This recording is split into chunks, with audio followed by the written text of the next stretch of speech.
ရေလိုနီးတွေ့မိပေါ်လေစိတ်ရင်ထဲကတွေးလိုက်ဝင်ကံကြမြောက်တဲ့လိုင်းလေးချေဆိုရင်ငင်တရကလေးနဲ့ပန်းလေးတွေကဆိုရင်ငင်တရကလေးနဲ့ပန်းလေးတွေကဆိုရင်ငင်တရကလေးနဲ့ပန်းလေးတွေကဆိုရင်ငင်တရကလေးနဲ့ပန်းလေးတွေကနေ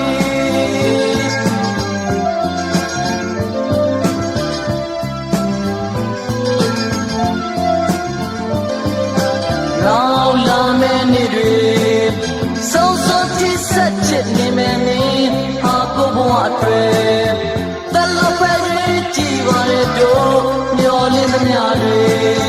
ပြီးတတိလချစ်ခဲ့ရင်တို့ကံချောင်းပဲပေါ်နောက်ဘဝတိဆက်ချစ်နေပါမယ်ဆိုပိုင်ရဲ့ချစ်စိတ်တွေရေလိုညစ်တွေ့မိပေါ်လေစိတ်ရင်ထဲကတွေးလိုက်တွေကံမြောက်တဲ့လိုင်းလေးချေဆို